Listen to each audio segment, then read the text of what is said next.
తాకట్టులో ఉన్న బంగారాన్ని విడిపించి ఆ రోజు ఆన్లైన్ రేటుకే మేము కొంటాం. Sharma gold company.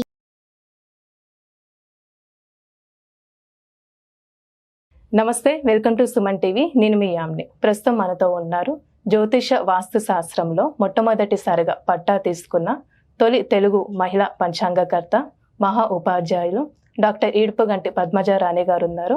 అమ్మతో మాట్లాడదాం. క్రోధినామ సంవత్సరంలో అసలు 12 రాశుల వారికి ఏ విధంగా ఉంటుంది, ఈ విషయాలు కూడా మనం అడిగి తెలుసుకుందాం. అమ్మతో మనం మాట్లాడదాం. నమస్తే అండి. నమస్కారం. ఇప్పుడు క్రోధినామ సంవత్సరంలో అసలు వృషభ రాశి వారికి అమ్మ ఏ విధంగా ఉంటుంది, అలానే ఈ రాశి వారికి సంబంధించి ఆదాయం కానీ వ్యయం, రాజపూజ్యం, అవమానం గురించి తెలియచేయండి అమ్మ. ముందుగా మనం ఈ రాశి ఫలితాలు తెలుసుకునేటప్పుడు కూడా కొన్ని ముఖ్యమైన విషయాలు కూడా ఇక్కడ మనం తెలుసుకోవాలి.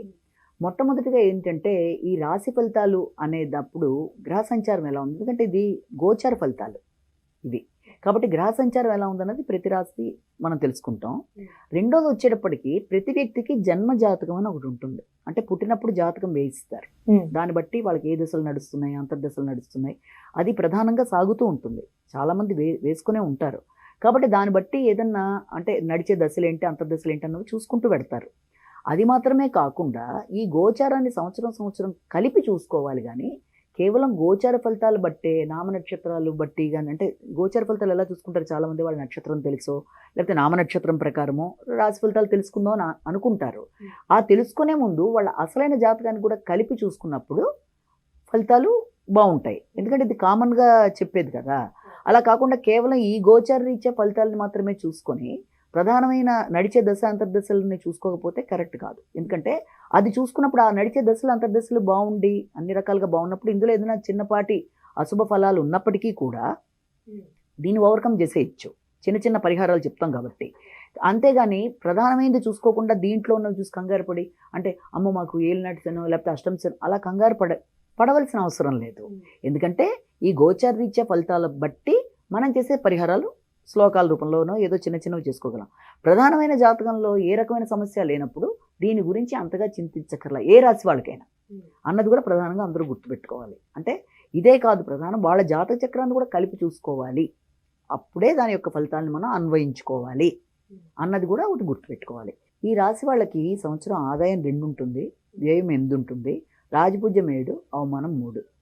ఎప్పుడైనా సరే ఆదాయం కంటే వ్యయం అధికంగా ఉన్నప్పుడు వీలైనంత వరకు ఆ వ్యయాన్ని సక్రమమైన వ్యయాల వైపు మరలించుకోవడం, దుర్వినియోగం కాకుండా చేసుకునే పరిస్థితులు చేసుకోవడం చాలా మంచిది. అంటే సాధారణంగా స్థిరాస్తుల వైపు మరలించుకునే ప్రయత్నాలు అయితే చేయగలిగితే.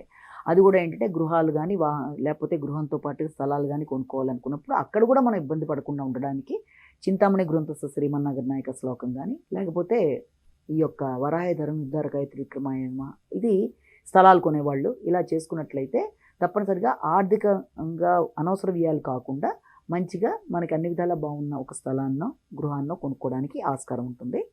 అలాగే రాజపూజ్యం బాగుంది, అవమానం అనేది కొంత తక్కువగానే ఉన్నప్పటికీ ఇతరులలో దైవాన్ని దర్శించడం వల్ల ఆ పుణ్యం ఖర్చు కాకుండా ఇంకా చక్కగా వాళ్ళు ముందుకెళ్ళడానికి ఆస్కారం ఉంటుంది. ఇక ఈ సంవత్సరం గురుడు సంవత్సరం ప్రారంభం నుంచి అంటే ఉగాది నుంచి మే 1 దాకా వీళ్ళకి వ్యయ స్థానంలో ఉండడం జరిగింది. కాబట్టి ఎప్పుడైతే వ్యయ స్థానంలో ఉండి ఈ మిగిలిన స్థానాలని దర్శించడం జరుగుతుందో దీనివల్ల వీళ్ళకి ఉండేది కొంతకాలమే కావచ్చు, అంటే ఒక నెల కూడా ఉండకపోయినా దానివల్ల అనవసరమైన వ్యయాలనేది ఇందులో మనం భావన చేయొచ్చు. అంటే ఆకస్మికమైన వ్యయాలు, అలాగే ఆ వ్యయాలు కూడా వీళ్ళకి ఏంటంటే ఆ వ్యయాల వల్ల కొంత ఘర్షణాత్మకంగా ఉండడం. రెండోది ఏంటంటే అవి మంచి వ్యయాలే కావడం అనేది, శక్తికి మించి కొంత ఖర్చులు లాంటివి ఉంటాయి. అంతేకాకుండా గృహ సౌఖ్యం అనేది బాగుంటుంది వీళ్ళకి తప్పనిసరిగా. తర్వాత రావాల్సిన లాభాలు ఏదైనా ఉన్నా కూడా అందుకుంటారు. ఆ వచ్చిన వాటిని సక్రమంగా ఉపయోగించుకోవడానికి ప్రణాళిక వేసుకోవాలి, లేకపోతే అనవసరం వ్యయాలుగా అది వెళ్ళిపోయే అవకాశం ఉంది. కాబట్టి వీళ్ళు ఎంతవరకు జాగ్రత్తలు తీసుకుంటూ మంచిగా దాన్ని ఎలా ఖర్చు పెట్టాలనేది మంచిగా ప్రణాళిక వేసుకోవాలి. అయితే దాంతోపాటు శత్రువులు ఇబ్బంది పడడానికి చేసే ప్రయత్నాల్లో వీళ్ళ కృషిశీలతను పెంచుకుంటూ శత్రువులన్నీ వీళ్ళు అధిగమించగలుగుతారు. అది తర్వాత ఇదే గురుడు వృషభ రాశిలో ప్రవేశించినప్పుడు వీళ్ళకి ఎలా ఉంటుందంటే, ఆ వృషభ రాశి వీళ్ళకి జన్మస్థానం అవ్వడం, అది శత్రుక్షేత్రం కూడా అవ్వడం వల్ల తప్పనిసరిగా వీళ్ళకి ఎలా ఉంటుందంటే వీళ్ళ యొక్క స్వభావం కానీ వీళ్ళ ఆలోచనలు కానీ అవే వీళ్ళకి ఇబ్బంది కలిగించేవిగా ఉంటాయి. అంటే ఆలోచన విధానం వీటి వల్ల దానివల్ల ఏంటంటే కొన్నిసార్లు పోయాక ఎలా ఆలోచిస్తారంటే, నేను అప్పుడు అలా ఆలోచించకుండా ఉంటే బాగుండేది కదా అనే ఆలోచన మళ్ళీ తర్వాత కూడా వచ్చేట్టుగా వీళ్ళ ఆలోచన వ్యవహారాలు అలా ఉంటాయి. కాబట్టి వీళ్ళంతవరకు వీళ్ళు సొంత విషయాలు వీళ్ళు ఆలోచించకుండా వీళ్ళ ఆత్మీయుల ద్వారా ఆలోచించి నిర్ణయాలు తీసుకోవడం మొట్టమొదటి చేయవలసిన పని. ఇక రెండోది వచ్చేటప్పటికి సామాజిక సంబంధాలు అనుబంధాలు బలపడతాయి. దానివల్ల వీళ్ళకి పలుకుబడి పేరు వస్తుంది. దాన్ని కేవలం తన నిమిత్తం మాత్రమే తన కోసం ఉపయోగించుకోకుండా తన ఆలోచనలు ఉపయోగించి ఆ వచ్చిన పలుకుబడితో పొందిన దాన్ని తనకి మాత్రమే కాకుండా తనకి ముఖ్యులు తన స్నేహితులకు కూడా ఉపయోగించినట్లయితే అది చక్కగా కొనసాగుతుంది. తన ఆలోచనలతో తను మాత్రమే ఉపయోగించుకుంటే కొంత నష్టాలు కూడా ఏర్పడే అవకాశం ఉంది. ఇక దాంతోపాటుగా తండ్రికి సంబంధించిన ఆరోగ్య విషయంలో లేకపోతే పెద్దలకు సంబంధించిన ఆరోగ్య విషయంలో కొంత అధిక వ్యయాలు అవసరమైన చోట ఆరోగ్య విషయంలో అవసరమైతే పెట్టాలి, కానీ స్వార్థపూరితంగా ఆలోచించి ఆగడం వల్ల తర్వాత ఇబ్బందులు అనేవి ఎదుర్కొనే అవకాశం ఉంది. కాబట్టి అవసరమైన చోట తప్పనిసరిగా వ్యయాలకి చెయ్యాలి అన్నది ఒకటి గుర్తుపెట్టుకోవాలి.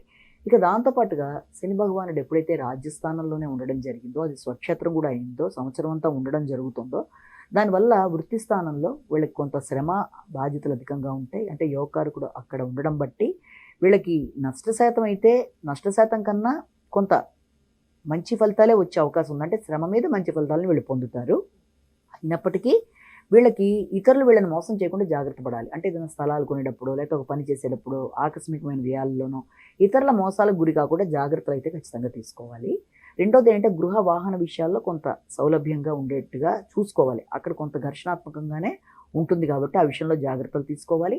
సామాజిక సంబంధాల విషయంలో కానీ లేకపోతే మన భాగస్వామి వ్యవహారాల్లో కానీ అపార్థాలు లేకుండా జాగ్రత్త తీసుకుంటూ మాట్లాడాలి. అంటే ఏం మాట్లాడితే రాహుకేతువుల విషయం తీసుకునేటప్పటికీ రాహుకేతువు రెండూ కూడా లాభస్థానంలో పంచమ స్థానంలో ఉండడం జరిగింది కాబట్టి రావాల్సిన లాభాలని వీళ్ళు పొందుతారు ఖచ్చితంగా.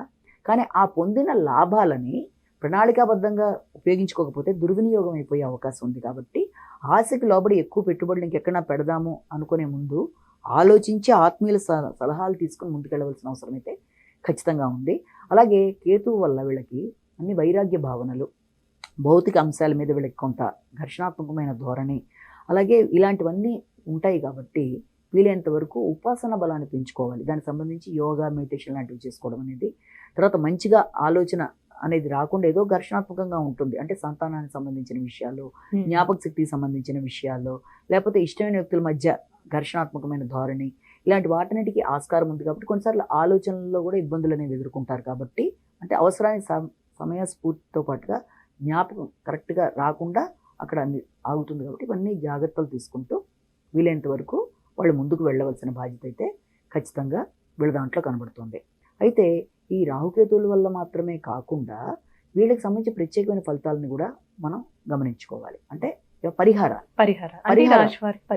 ఈ రాశి వాళ్ళకి పరిహారాలు మరి వీళ్ళు ఉంటాయి కదా. వీళ్ళకి కూడా వీళ్ళకి సంబంధించిన పరిహారంలో ఏంటంటే వీళ్ళు ఎక్కువగా విష్ణు సహస్రనామాన్ని వినాలి. ఎక్కువ వీలైనన్ని సార్లు వినడం చాలా మంచి ఫలితాన్ని ఇస్తుంది. అంతేకాకుండా వీళ్ళు ఎంత వెయిట్ ఉన్నారో అంటే వాళ్ళ యొక్క సంబంధించినంత పెసలు ఉంటాయి కదా, పెసలతో మనం శివుణ్ణి పూజ చేసి దానికి మనం ఆవుకి పెట్టడం అనేది ఇంకొక ఫలితంగా కూడా భావించవచ్చు. ఇది కాకుండా మనం కృష్ణం మాధవం మసూదనం విష్ణుం నారాయణం అనే శ్లోకాలు ఉంటాయి. దానికి సంబంధించినవి మనం చేయడం. అంటే ఎప్పుడు కూడా ఏ శ్లోకమైనా చేయడం అంటే ఎప్పుడు పడితే అప్పుడు చేసేస్తే ఇలా కాకుండా ఉదయం 5 to 6 మధ్య, సాయంత్రం 6 to 7 మధ్య ఇలాంటి సమయాల్లో చేసినా కూడా మంచి ఫలితాలు వస్తాయి. సో ఇలాగ వాళ్ళు విష్ణు సహస్రనామాలు ఎక్కువ శాతం వింటూ ముందుకు కనుక వెళ్ళినట్లయితే ఈ రకంగా ఈ ఆలోచనలలో ఆలస్యాలు లేకపోతే స్వార్థపూరితమైన ఆలోచనలుగా ఇతరులకు అనిపించినవి వీటిని అధిగమిస్తూ ముందుకు వెళ్తారు. చాలా చక్కగా తెలియజేస్తారండి. ధన్యవాదాలు. సుమన్ టీవీలో మీ పర్సనల్ అండ్ బిజినెస్ ప్రమోషన్స్ కోసం కింది నెంబర్కి కాంటాక్ట్ చేయండి.